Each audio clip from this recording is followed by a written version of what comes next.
Buenas tardes a todos, gracias por su presencia. Ruego que me perdonen porque tengo un poco de afección alérgica y ando perdiendo la voz a estas horas los últimos días de estas 2 últimas semanas también. Así que espero por lo menos aguantar la presentación de esta conferencia de don Manuel Nieto Cumplido. Quisiera agradecer en primer lugar la amable invitación del padre José María Margenat, que ya en varias ocasiones me ha pedido la colaboración y para mí es un honor y un verdadero placer estar aquí representando a la Universidad de Córdoba, a mis compañeros y acompañando a don Manuel Nieto Cumplido, que es para mí un verdadero ejemplo a seguir de la labor cultural que ha realizado en esta ciudad durante muchos años. Voy a ser breve porque así me lo ha pedido don José María Margenat, y presentar a don Manuel Nieto Cumplido es un trabajo al mismo tiempo fácil y complejo. Fácil porque es muy conocido y complejo porque si uno quiere dar referencia de todo el elenco de publicaciones y de actividades realizadas haría el ridículo porque no le daría tiempo a hacerlo, ¿verdad? Con lo cual yo creo que entre sus innumerables referencias de investigación y los reconocimientos que ha recibido su persona a lo largo de la dilatada trayectoria académica, yo creo que si nos referimos a él como el director del archivo de la catedral, yo creo que es suficiente. La ingente labor realizada durante muchos años, el cuidado con el que ha desempeñado su actividad en aquella unidad de cultura realmente impresionante, con unos manuscritos realmente maravillosos y espectaculares, pues yo creo que es uno de los mejores ejemplos que Córdoba probablemente no ha sabido valorar todavía y que lo deberá hacer en un futuro no muy lejano. El cariño, el amor y la excelente profesionalidad con la que ha desempeñado su labor durante todos estos años. Voy a decir algunas palabras referidas al libro, como es evidente que es el motivo o la piedra de toque de la conferencia de don Manuel Nieto esta tarde. Como ustedes ya saben, es un conjunto de trabajos reunidos en este libro que es La Mezquita, joya bizantina. Yo cuando vi el título, lo primero que llamó mi atención fue evidentemente ese adjetivo, bizantino, porque es un término bastante complejo en toda su interioridad, aplicado a un elemento, en este caso árabe e islámico en particular. Tradicionalmente el arte islámico ha venido siendo contemplado como una especie de elemento o ente endogámico, nacido en sí mismo y desarrollado en sí mismo, y nada más lejos de esta afirmación.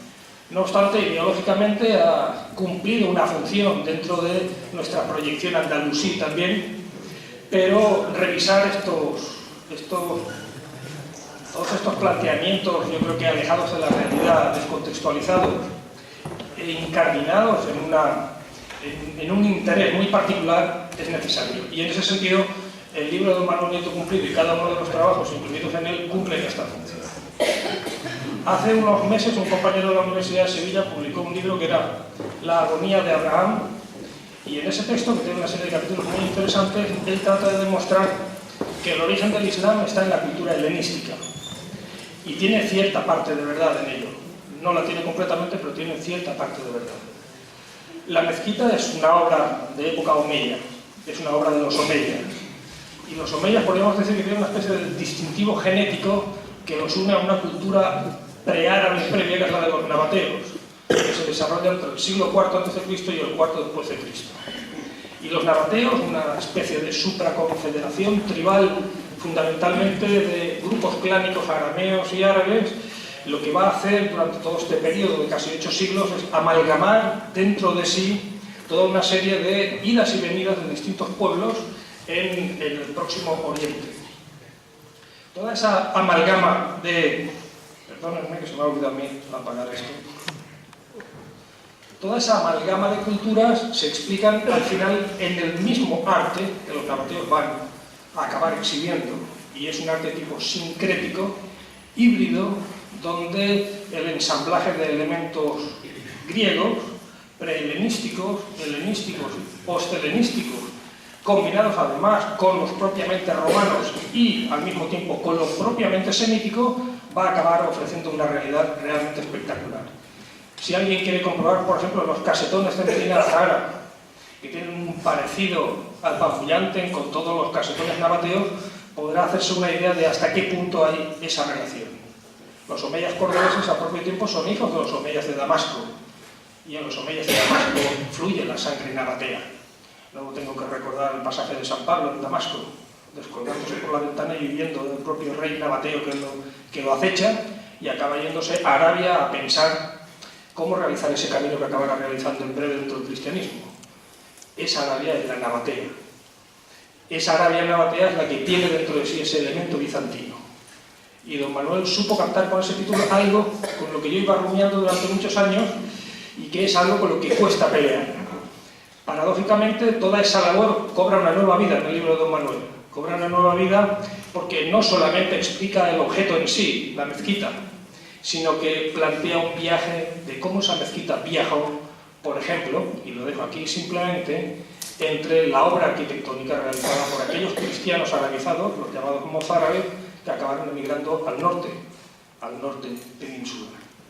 Para mí es un placer, lo he dicho, presentar a don Manuel. Seguro que nos va a deleitar con su conferencia, no tengo duda, y no quiero robarle más tiempo. Así que le doy la palabra y muchísimas gracias al padre Margenat por su invitación una vez más.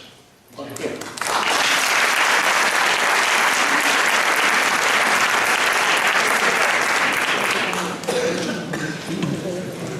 En el estudio, en la docencia de la filosofía y teología práctica, se contaba con un proemio que tenía su nombre en latín, Status Questiones. Sobre este tema que se va a estudiar, que se va a hablar o discutir, ¿qué es lo que hay ahora? ¿Qué pasa? ¿Cuál es su sentido? El estado actual del conocimiento de ese asunto. Pues, pensando en la exposición de...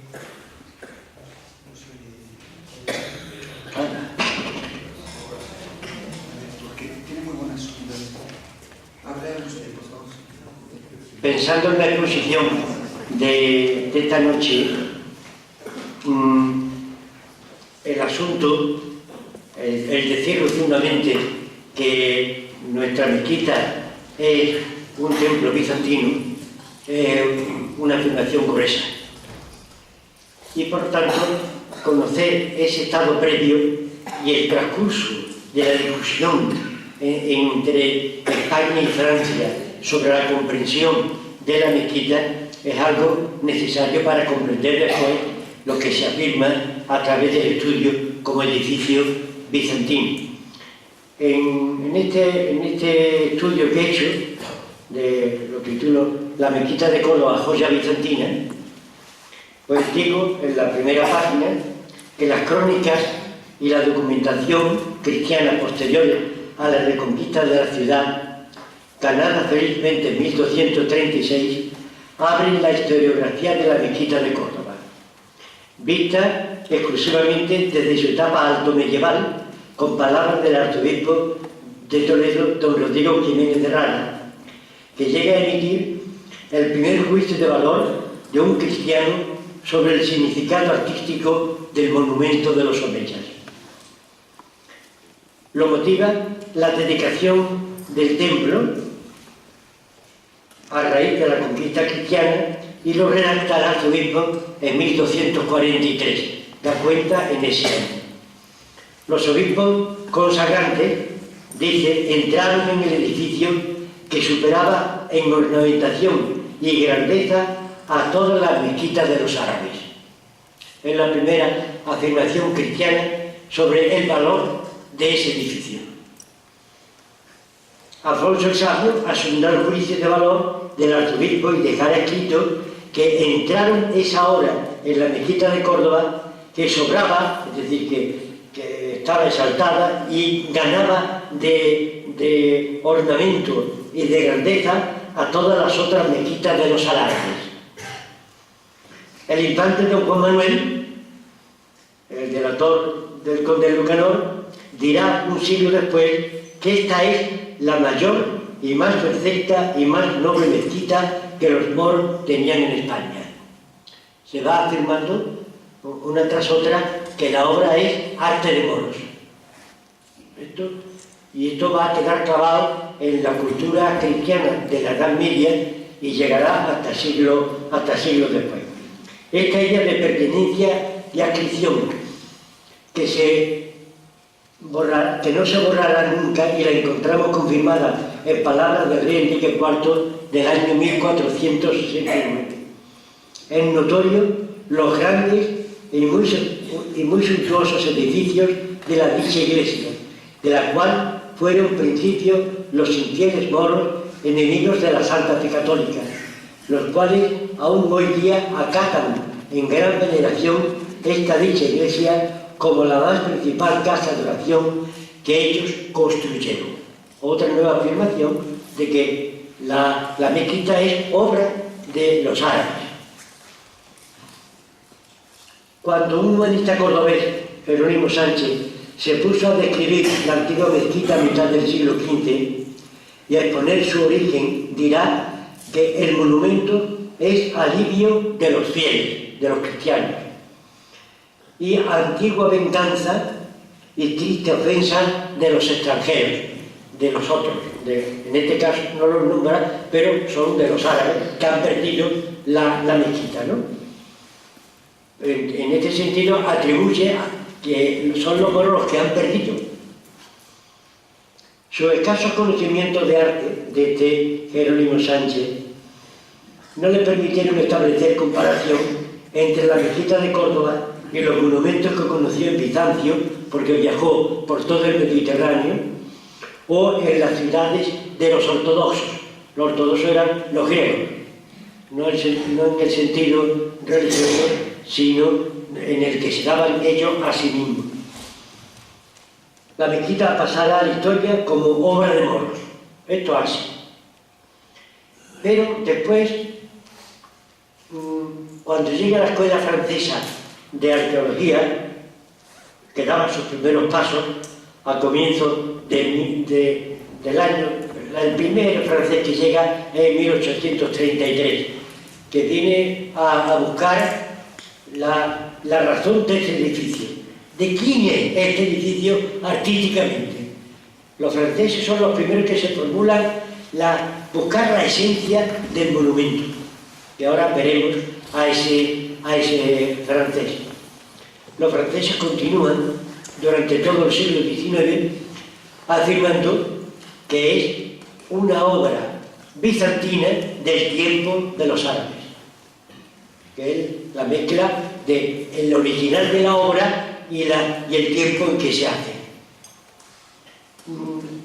Hay que tener en cuenta que nunca se coincide en una gran obra de arte o menos grande, el tema de la autoría, porque una vez se señala como autor al que ha pagado y en otras ocasiones al artista. Por ejemplo, hoy no sabemos qué presidente francés hizo la Torre Eiffel, firmó el decreto de que se hiciera, aprobó el presupuesto, no lo sabemos, pero sabemos que la hizo el ingeniero Eiffel. Su nombre ha quedado para siempre como autor y no el presidente de la República, ni el Ministerio de Cultura, que entonces no existía. De manera que no quedamos, por ejemplo, en Córdoba, pues ya va quedándose un poco en nuestro tiempo estas obras de Rafael de la O. No se dice la Caja Provincial, sino ya se va personalizando la esencia de la obra en el autor, en el artista, porque el que paga, se puede decir que el mérito artístico no tiene, solamente que va a apoyar una ejecución artística. Y en este caso de la mezquita, mientras que para la Torre Eiffel decimos que es de Eiffel, cuando llegamos aquí decimos la mezquita es de Ramón I, la mezquita es de Ramón II, la ampliación de Alaquén II, la ampliación de Almanzor. Atribuimos al gobernante el arte desarrollado allí. Sin querer lo estamos atribuyendo. Y por tanto también a una capacidad artística que superaba en ese momento cualquier capacidad que tuvieran los árabes en el primer siglo de su expansión. El autor francés al que me voy a referir, Girard de Branger, es un hombre que ha viajado por todo el Mediterráneo y que ha oído hablar del arte árabe en España. Él se pretexta de una biblioteca, como yo digo, de baúl, no de bolsillo, porque daba bastantes libros, los necesarios para llegar, porque él venía a buscar quién me había hecho esto, quiénes eran los artistas que habían hecho esa obra de arte. Descartó, por supuesto, a los emires y a los califas. Para él, esos no eran los artistas. Por lo tanto, su labor no estaba en el arte del edificio, estaba en haber pagado. Entonces, este hombre viene a Córdoba en 1832 y 33 y se pasa aquí casi 2 años en Córdoba estudiando el edificio. Él se había formado en la Escuela de Bellas Artes de París, pero contó con el resurgir de la Academia de Bellas Artes, en que un grupo de franceses muy cultos que afrontaron un tema nuevo en el mundo de la arqueología. La arqueología hasta entonces era la arqueología romana, la arqueología ibérica o de los francos o la arqueología de lo que sea, pero no de la Edad Media. Y este equipo que gira en torno a Girón de Pargé, esto ya dicen que hay que hacer arqueología de los edificios de la Edad Media. La primera vez que se formula, y esto lo hace la escuela francesa. Y esta escuela francesa, por las publicaciones de Girón de Pargé, bueno, la sentencia que da Girón de Pargé sobre el arte que encierra ese edificio, haciendo una negación, con lo cual se puede descubrir el aserto verdadero. Él dice rotundamente en su estudio, que ahora se acaba de publicar en castellano por primera vez, y dice: los árabes fueron impotentes para crear.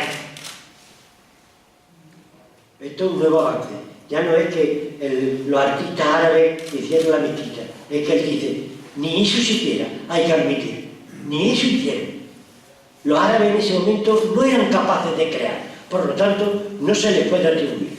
En torno a esa afirmación tan rotunda, él hace el estudio del edificio y pone una disyuntiva: o le hicieron otros que no eran los árabes, o los árabes copiaron las obras de otros, en este caso de los bizantinos. Pero la investigación, los estudios arqueológicos posteriores van dando y van poniendo en claridad suficiente que la obra es de manos bizantinas. Por lo tanto, no es ni obra de moros, ni es obra de los califas y emires, tampoco, ellos pagaron, ni es obra tampoco de una obra del pueblo árabe. No, señor, tampoco. Es una obra procedente del mundo bizantino. Porque nada de lo que hay ahí y todo lo que hay allí en ese edificio, todo es bizantino. No hay nada de otra procedencia. Yo, estudiando detenidamente el monumento, se va viendo, y ahora, y cada vez que se pretende avanzar en el estudio arqueológico del monumento, se descubren nuevos aspectos.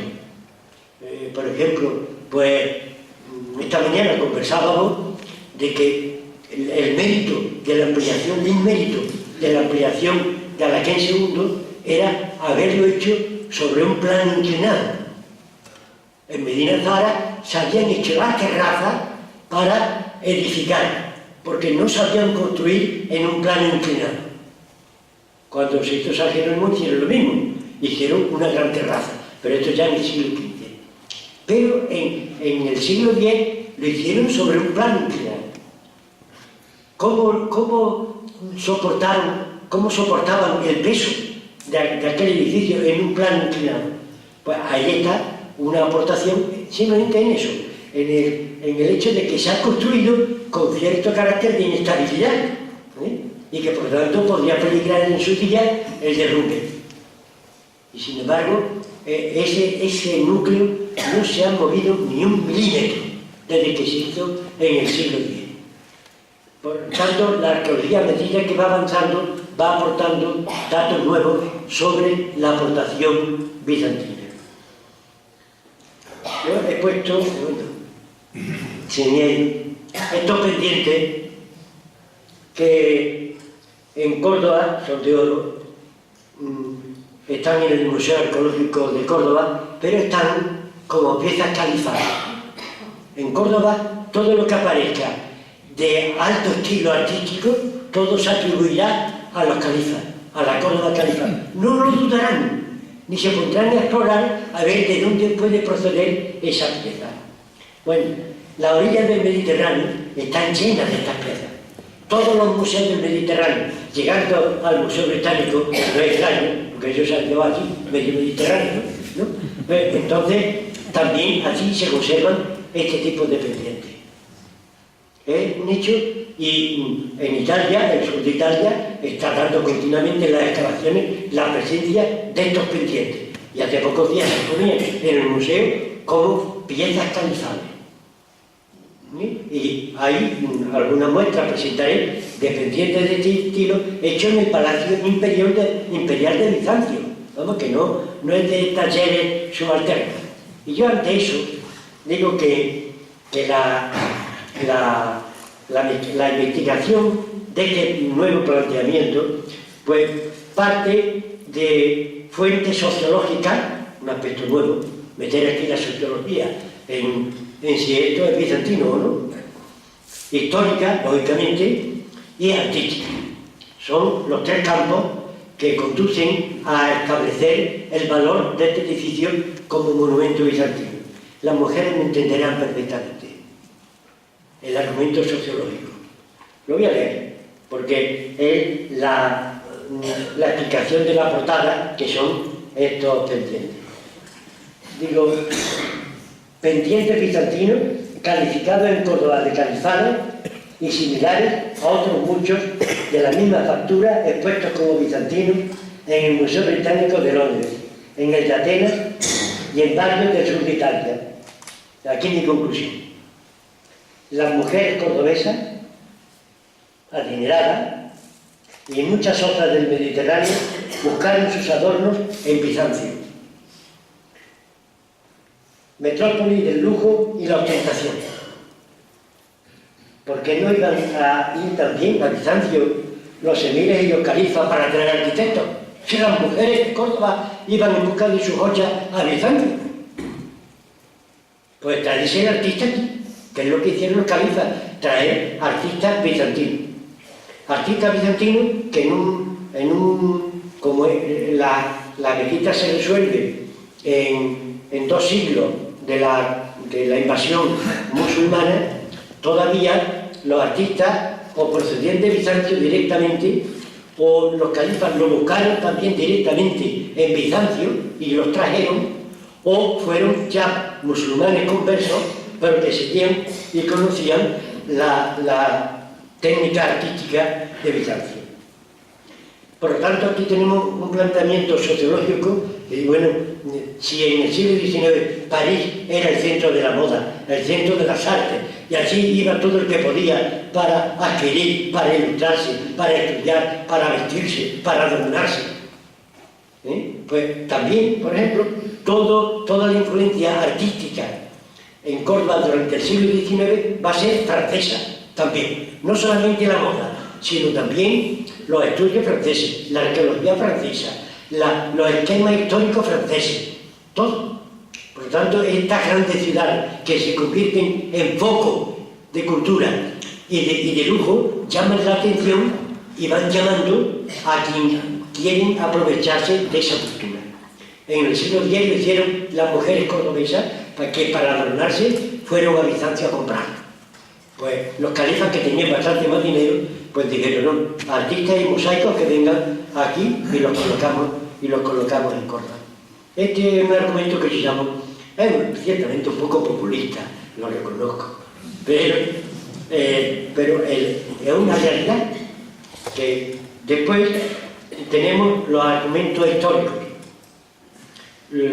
Para los argumentos históricos hay que empezar este Girón de Pranget, y ahora una muestra de los dibujos que hizo en Córdoba del entorno del Mirrá. Él era un gran dibujante, había estudiado Bellas Artes en París. Entonces, esta muestra, su obra está muy dispersa en el mundo entero, y poco a poco, a través de Internet, para eso está sirviendo Internet, para reunir la obra artística de este dibujante y pintor, gracias a Internet. Aquí tenemos que quien quiera estudiar la mezquita de Córdoba no entenderá nada si no cuenta con esta figura, con Alejandro Magno. Si no se cuenta con su obra, con su aportación a la cultura del mundo mediterráneo, al cambio que imprimió a todos los vivientes en ese ámbito, no se entiende el arte que hay en la mezquita. Porque Alejandro Magno hizo su conquista hasta el Indo, murió joven en el 434 antes de Jesucristo, pero fascinó tanto su figura, y sigue fascinando, que el mundo romano vivió permanentemente glorificando a Alejandro Magno. Este es un mosaico copia de una pintura griega que apareció en Pompeya y que está en el Museo Arqueológico de Nápoles. Una expresión de la fuerza y de la categoría de Alejandro Magno. Fueron sus generales los que, después de haber visto y haber creado las ciudades del Oriente Medio, todo eso revertirá hacia Occidente, pasando por Siria y pasando por Asia Menor. Con lo cual comienzan a llegar corrientes orientales que irán cambiando y transformando el arte, que todo era el arte griego. No se había pasado de Pericles y del Partenón, no se había pasado de esa etapa. Entonces, todas las conquistas de Alejandro Magno vienen a enriquecer de algún modo el arte griego. Y ese arte será el arte helenístico. El arte helenístico. Que los edificios, el Partenón, ustedes lo ven, y es un edificio que está caído a plomo, ¿no? Allí no hay agilidad en aquellas columnas, tan admirable, ¿no? El arte helenístico, sin embargo, llevará a la escultura y a los monumentos movimiento, sombra, colores, ¿no? Le irá dando vida al mundo cultural del Mediterráneo, que terminará por llamarse ese arte helenístico, arte greco-romano, que es el que nos ha llegado a nosotros como arte romano, influido ya por las corrientes que venían de Oriente Medio. Por lo tanto, esta figura es fundamental y sin su conquista y su contribución, imposible entender el arte actual que queda en el Mediterráneo. Después se transfiere a Roma a partir de la caída de Corinto en el siglo II, y toda la cultura griega pura, las esculturas son llevadas, los originales de Grecia, a Roma. Muchas se hunden en el mar, la están encontrando como pecios en la actualidad, y por lo tanto la cultura griega se va transfiriendo al occidente, hoy llamado europeo. Bien, para comprender el que los califas se acogieran al arte bizantino, tenemos un precedente, y es el de Carlomagno. Carlomagno crea un imperio de Franco que él pretende educar, que él pretende inyectar cultura, que le hace escuela, que le hace academia, que quiere educarlo, que aprendan a comer, que tengan limpieza, sus súbditos. Es un hombre que crea lo que se llama el renacimiento carolingio. Por lo tanto, ahí estamos viendo un primer renacimiento europeo, que se llama así, los libros de historia, pero que ese renacimiento carolingio se ocurre porque Carlomagno viaja a Constantinopla, a Bizancio, con la emperatriz Irene, y se hace amigo de la emperatriz, una emperatriz que tiene un hijo, que Carlomagno pretende que el hijo de la emperatriz se case con una hija suya. Murieron antes, una edad temprana, y no eso. hubo también el intento de casar a Carlomagno con la emperatriz Irene, con lo cual se hubiera compuesto el Imperio Romano en aquella ocasión. No se llegó. Pero él bebió en la fuente bizantina de allí al Cuino, el gran maestro de la corte imperial de Carlomagno, y también el gran escritor que tuvo durante su reinado. Estos beben en esa fuente y traen a los francos, le traen una educación que no tenían. Pero no se quedó todo en educación. Está la capilla palatina de Aquisgrán, donde todos los años se celebra el acto de entregar el premio Carlomagno, por eso es allí en Aquisgrán, porque es capilla de Carlomagno, no porque sea una iglesia, no, es por eso. Es una iglesia bizantina, también. Es decir, que mucho antes que Mira y Califa, con Agramón I, miraran a Bizancio para copiar su arte y traérselo a Córdoba, ya lo había ensayado Carlomagno. Hay, por lo tanto, un precedente. Y produce un llamado renacimiento, que es lo que va a producir la cultura de un Alcácer II que sale de un esplendor tal que cada vez que se van estudiando más las raíces bizantinas de la Córdoba califal, pues uno va viendo que más o menos tarde se llega a la conclusión de que ese esplendor es de Bizancio. El último caso, el protocolo. El protocolo para nada aparece en los libros de arte sobre los monumentos árabes en España. No aparece el protocolo. Bueno, pues el protocolo de Bizancio se copió en Córdoba. Y Medina está pensada para el protocolo de los bizantinos, para el lucimiento que tenía en la corte de Bizancio el protocolo allí creado. Y también Medina Zahara, pues están conformes los grandes investigadores de la arquitectura musulmana en España, todos están de acuerdo, y además nos dice Al-Macari, allí trabajaron bizantinos también.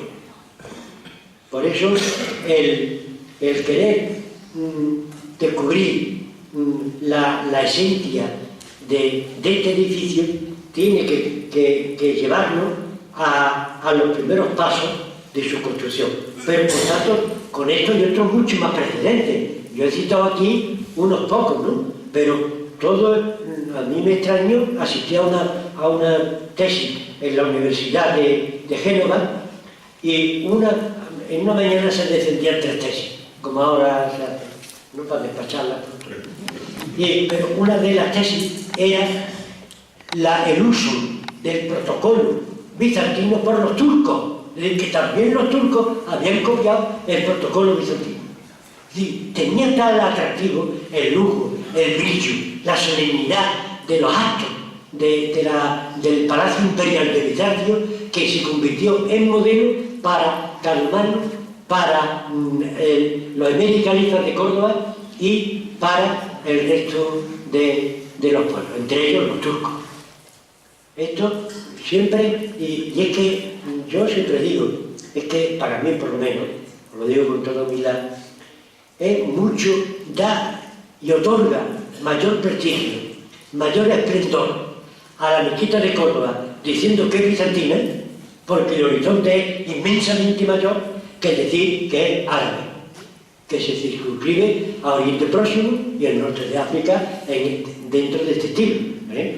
Siria, Jerusalén, Medina, que ya queda muy poco de lo original, Cairoán, otra, y acabemos ya, ¿no? Pero siempre hay que pensar en que uno se está aproximando a un mundo completamente nuevo al descubrir, estudiar sobre todo este mundo artístico. No hay otra salida. Hay que, por ejemplo, en el proyecto que ahora se está preparando para la restauración de la zona del Mihrab, ¿no? Del vestíbulo de la Qibla, de alguna parte de la ampliación de Alhaken II, van aflorando aspectos nuevos del mundo bizantino. Y en este sentido, los informes que se están preparando, pues están haciendo ver ya a arquitectos y a colaboradores, arqueólogos, que hay que ponerse a estudiar arte bizantino para poner las manos en el monumento. Que es un arquitecto, y como el arte bizantino no se ha tenido en cuenta en España, en el centro de Europa, el arte bizantino, hay montones, cientos, miles de libros. En España estamos traduciendo ahora libros europeos sobre el arte bizantino para empezar a comprender el arte bizantino. Por lo tanto, hay que iniciar a saber y conocer el arte bizantino y mi condición personal es que no se ponga la mano mientras no se estudie bien el arte bizantino. Entonces ya se podrá hacer. La primera pregunta que yo hice en aquella ocasión, cuando nos reímos, digo, bueno, lo primero que hay que hablar es ¿qué edificio se va a restaurar? ¿Árabe o bizantino? Díganme ustedes. Porque hay que tener muy claro el objeto que se va a tocar, que se va a restaurar. Y si no se tiene claro, mejor no tocar. Por eso el equipo que ahora está trabajando, que es multiforme y multisabio, pues creo que llegarán a las conclusiones de eso. Ya se han puesto equipos a estudiar arte bizantino en esta ocasión, ¿no? Porque hay que llegar ahí. El mandato, indudablemente, es en este caso, tenemos un mandato escrito de Abderramán I para hacer la mezquita fundacional y de Araquén II para hacer su ampliación.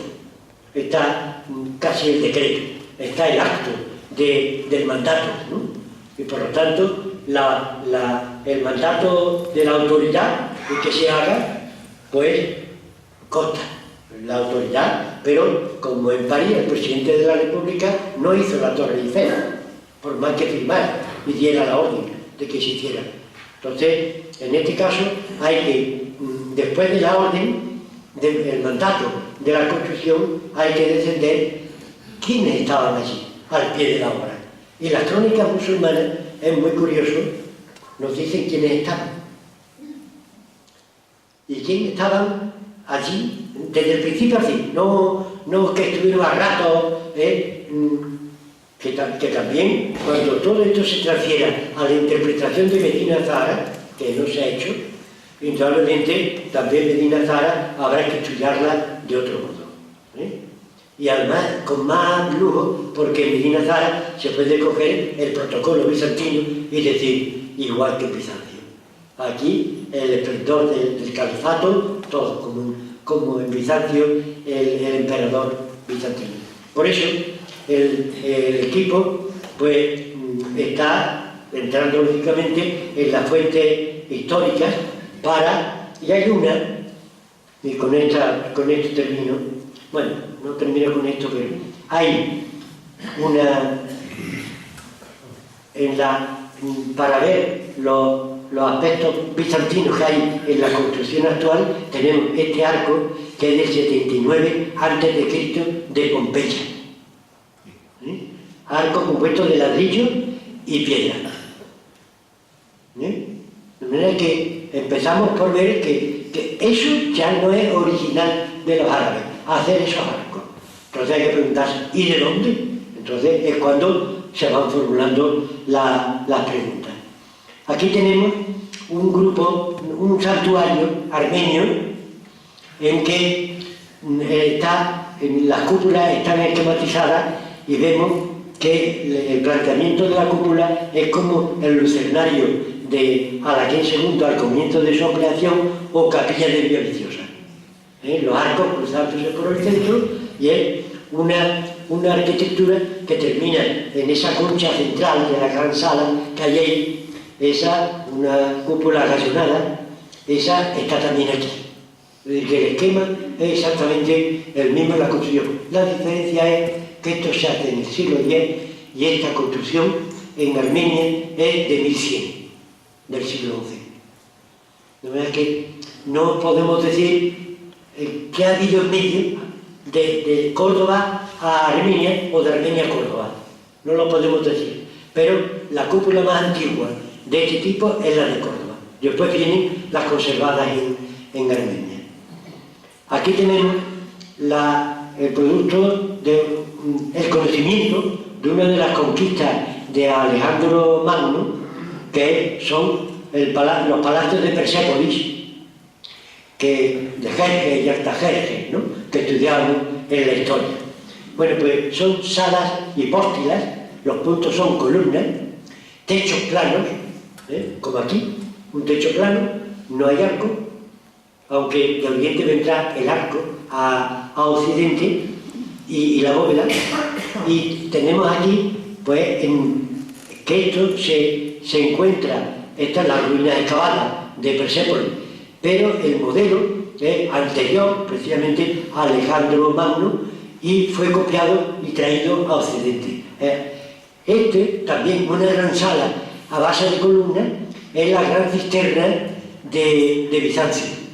Los que hayan ido de turismo allí, a Bizancio, verán que es una mezquita llena de agua, no llena del todo, pero uno no ve las pasas ni 1 metro o 2 de las columnas, no se ve, pero se ve la gran sala, ¿no? Ahí ven en la sección de arriba, ven el agua y las columnas sobresaliendo del agua. Por lo tanto, ya se había ensayado también en tiempos de los emperadores romanos en Bizancio, todavía Constantinopla, se había ensayado también la sala sobre columnas. Luego, la planta de la mezquita tampoco es árabe. Esta, la almena. Esta es una almena que es un vaciado de almena, que la vació don Félix Hernández, porque esa es la única almena que tiene decoración. Está hoy en su sitio, pero se sacó una copia que está expuesta por esa elemental decoración que tiene. Muy bien, la almena. Ustedes estudian en todos los libros de arte. Los árabes fueron a Siria, no, a Siria no,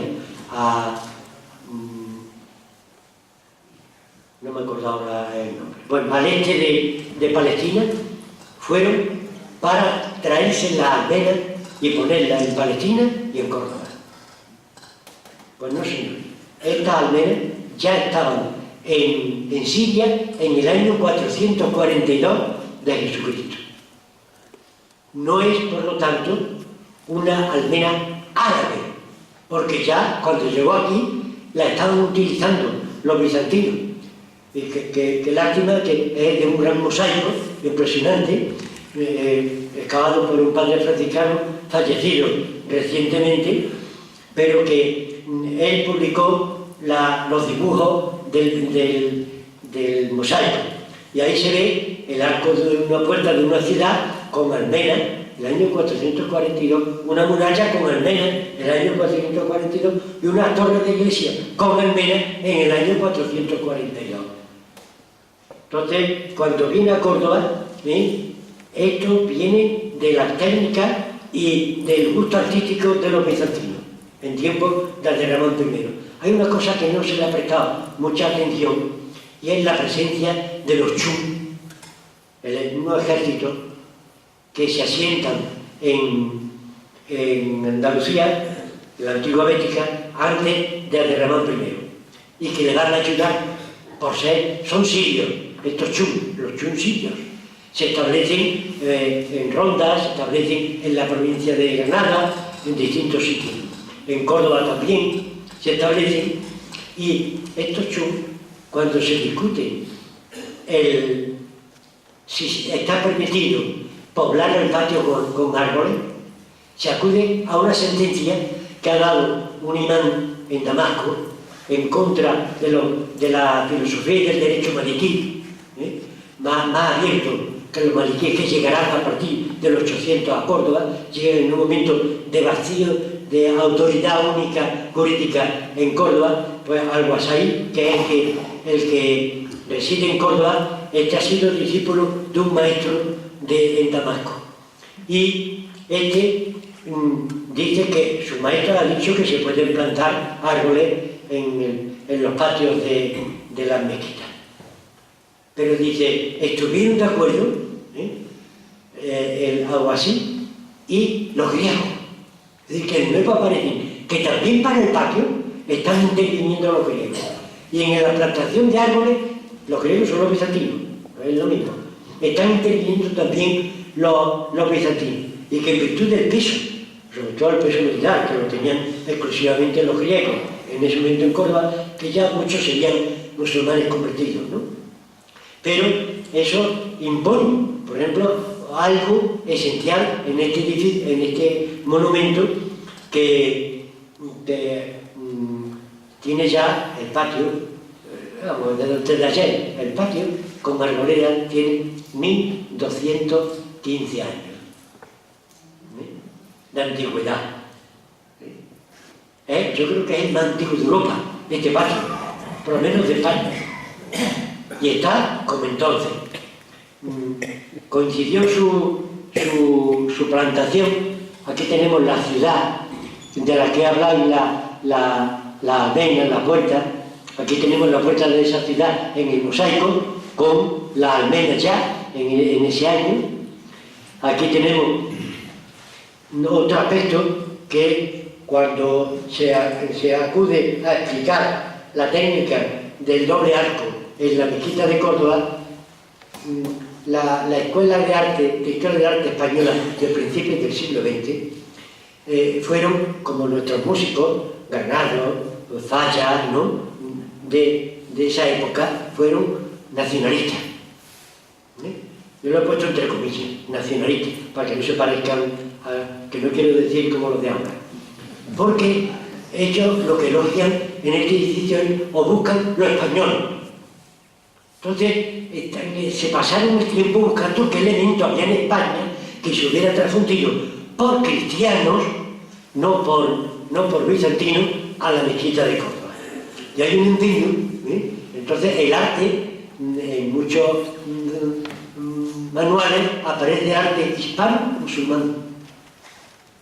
Hispano porque es la creencia que llega hasta la segunda mitad del siglo XX, de que este arte fue aprovechado del arte de los visigodos y del arte de los romanos de España.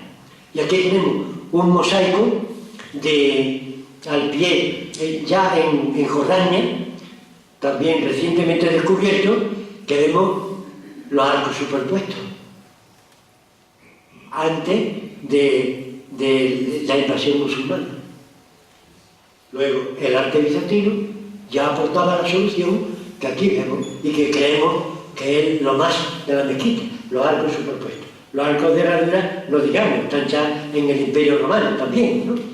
Por lo tanto, fíjense, elementos muy visibles, que después se desciende al detalle y uno aprecia con mayor profundidad el origen, la esencia bizantina de este monumento.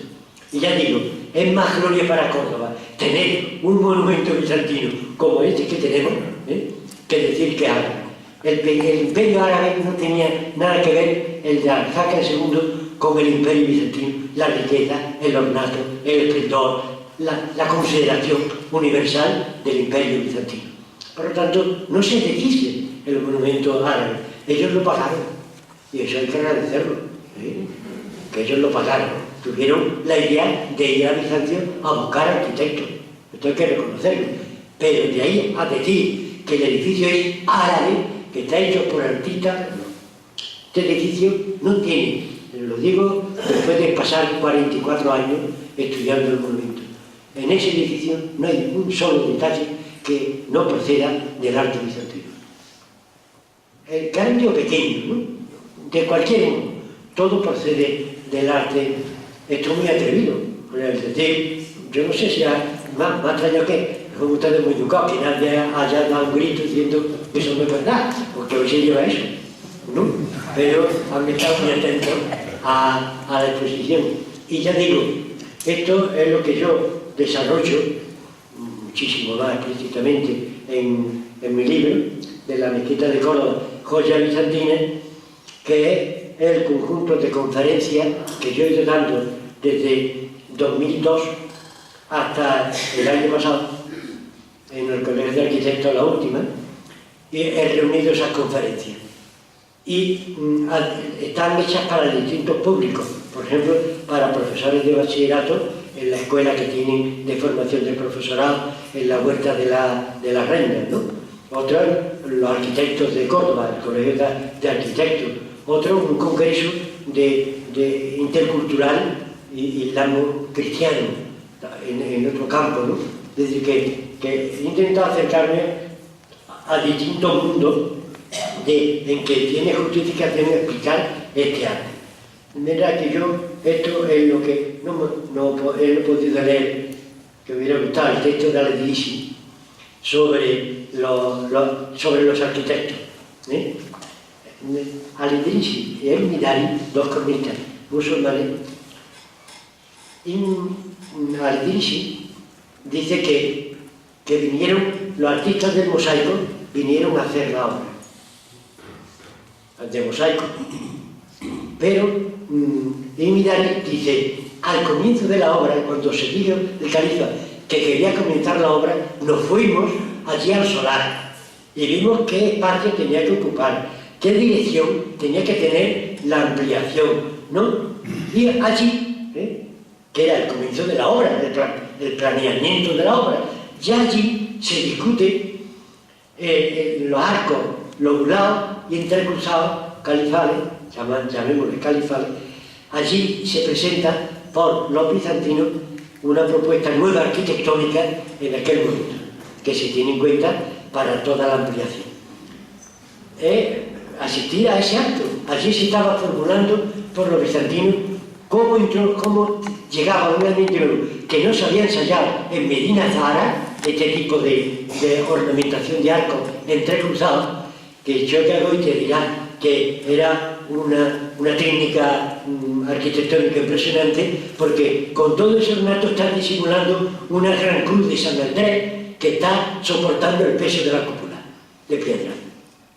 Mientras que un arquitecto, un estudioso francés, pues dirá pues que esa mezquita se puede hundir cada día. Digo, bueno, ya lleva 1000 años sosteniéndose. Es decir, que llegaban unas técnicas nuevas que ni siquiera se habían ensayado en Medina Zahara. Y por lo tanto, en Medina Zahara, la obra del Salón de Ramón termina en 1958. Y esta empieza en la ampliación de Alhazen II en el 961. ¿Sí? 4 años por medio. ¿Sí?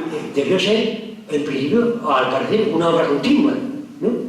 O a lo mejor siguieron trabajando en Medina Zahara. Es una cuestión de estudiar las crónicas de Medina Zahara, pero ahí tenemos el hecho de que se producen innovaciones que antes no se han ensayado en Córdoba.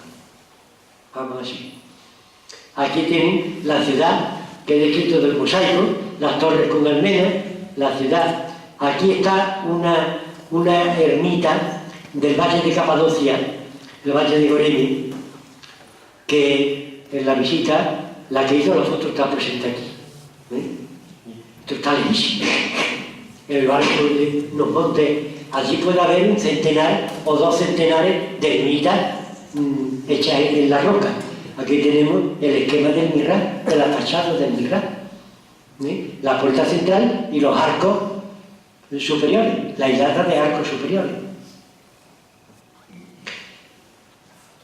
Aquí tenemos, porque uno de estos estudiantes modernos, por los arabistas, pues decía que hace poco en Córdoba que no se puede admitir que allí hubiera nunca un templo antes de la mezquita, porque los árabes no acostumbraron a desbaratar iglesias, ¿no? Bueno, aquí tenemos la inscripción cristiana, se tienen muchos ladrillos de este muro en que indican el taller donde se hicieron los ladrillos, y tenemos el mosaico con los restos arqueológicos que están expuestos en el museo. Aquí está el mosaico de la Basílica de San Vicente. Aquí tenemos una puerta también de la ampliación de Alhazen II, y nadie duda. Y esto pues es también un brillo de la mezquita de Córdoba. Ahí tenemos una puerta mucho más vasta, pero en hierro, con los clavos y la panta de hierro, igual que la otra. Esta es la puerta exterior, y por eso está en Grecia, del monasterio de Santa Catalina del Monte Sinaí.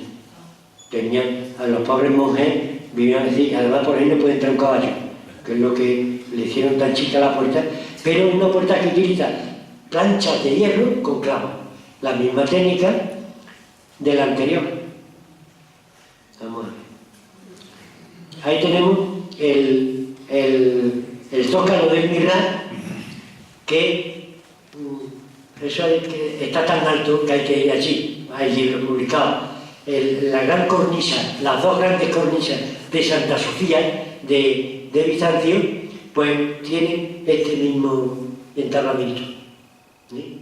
El mismo. Y además las dos inscripciones, una son de dos artistas y otra de tres. La de tres dice, termina en el planeta tal, dentro, y dice sus siervos, por lo tanto, siervos de Alá. Pero las de enfrente, al otro lado de la puerta, los nombra, pero no dicen que son siervos de Alá. Por lo tanto, hay que pensar en que eran conversos, o que en Córdoba, en esa fecha, nombre árabe llevaba el obispo de Córdoba. El nombre árabe lo llevaba el obispo de Guadix, el metropolitano de Sevilla, lo firmaban en árabe. El conde de los cristianos también.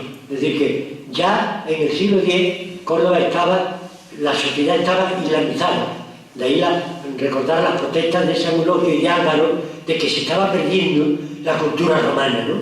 Que había que hacer lo posible, crear escuelas nuevas de latín en Córdoba, y trajo manuscritos del norte de África. Bueno, aquí tenemos, esto está así, en el patio de la mezquita. Esto es un ensayo fotográfico, porque con respecto al problema actual con esto termino, de celosía sí, celosía no, celosía compuesta para cofradía, yo soy partidario de que no hay que dejar ninguna celosía, porque el patio en su estado original era una continuidad completa, y fíjense la belleza de esta visión en que desde dentro se está viendo el patio, el verdor de los naranjos, ¿no? Los troncos de los naranjos como columnas que siguen las líneas de las columnas de mármol. Todo eso se percibía, y eso se ha perdido. Por lo tanto, la obra es más fácil de recuperar. Bueno, y la seguridad, pues la seguridad, hoy hay cristales tan gruesos que se pueden poner, y que por lo tanto la seguridad se puede salvar.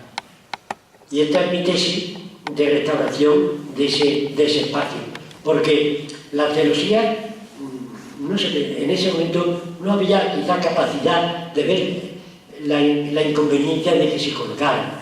Allí había que hacer, aquello era feísimo, los tabiques que había, y aquello era más bonito que los tabiques, ¿no? Eso era así. Pero después se está estudiando. Las propuestas que se han hecho para abrir de algún modo la sala de oración al patio, pues en la Junta de Andalucía la han rechazado. Yo vengo proponiendo esta solución, que es la que no pone nada, porque ahí no había nada.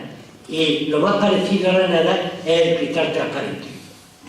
Por tanto, es devolverlo a su situación primitiva, con muy poco costo, porque eso ya, con una celosía, se hubiera pagado todo ese cristal.